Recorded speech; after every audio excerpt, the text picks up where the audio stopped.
অসম চাহ জনজাতি ছাত্ৰ সন্থাৰ যি বীৰ পুৰুষে আত্মবলিদান দি বিশেষকৈ জনগোষ্ঠীটো আগুৱাই নিয়াৰ ক্ষেত্ৰত যিসকল আগবাঢ়ি গৈছিলে সেই বীৰ শ্বহীদসকলক আজি এই বিশেষ দিনটোত হৃদয়ৰ পৰা সোঁৱৰিছোঁ।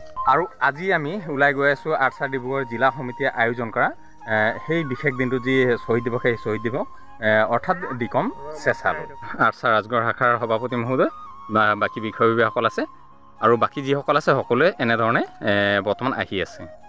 বৰ্তমান আহি আমি পাণ্ডুৱা ঘাট পাই গ'লোঁ। এতিয়া ইয়াত যি নৈ সেই নৈ পাৰ হৈ পিনে আমি টেঙাখাটত ওলাম আৰু টেঙাখাটৰ পৰা বিশেষকৈ ডিকম চেঁচালৈ যাম। চ' ইয়াত দেখাই আছোঁ এইফালে ঘাটটো, এইটো ঘাট পাণ্ডুৱা ঘাট হয়। আৰু ইয়াত আমি এতিয়া হাইয়া মই আপোনাক জুম কৰি দেখাই আছোঁ। এইখন নহয় কিন্তু ইয়াৰ পাছফালে যদি আপোনালোকে অলপ চায় এই যি নাওখনৰ বেক চাইডে এখন নাও আছে, এইখন নাও আহি আছে। চ' সেই নাওখন অহাৰ লগে লগে আমি সেইখন নাওত উঠি পিনে যাম।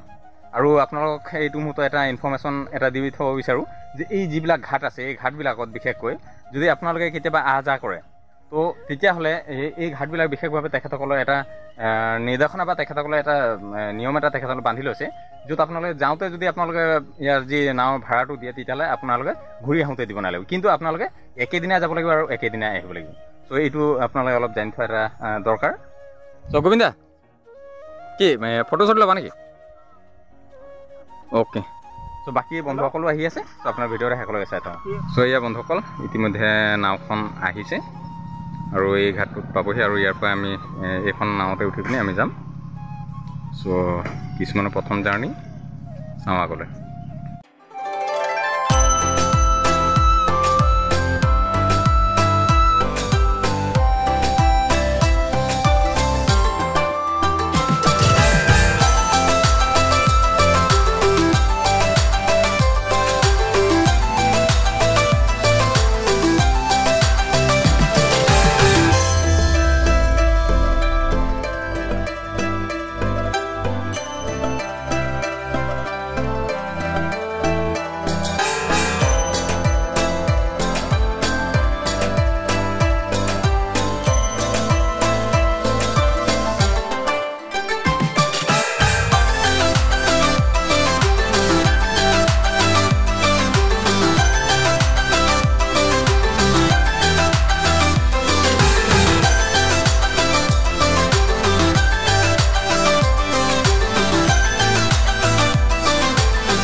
ফাইনেলি আমি নাৱত উঠিলোঁ আৰু এয়া অতিথিসকল এইফালে গোবিন্দ মোবাইলত ব্যস্ত হৈ আছে আৰু এতিয়া আমি ইয়াৰ পৰা ঘাট পাৰ হৈ পিনে যাম।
ন্যূনতম মজুৰি আইনৰ আধাৰত শ্ৰমিকৰ দৈনিক মজুৰি বৃদ্ধি কৰিব লাগে।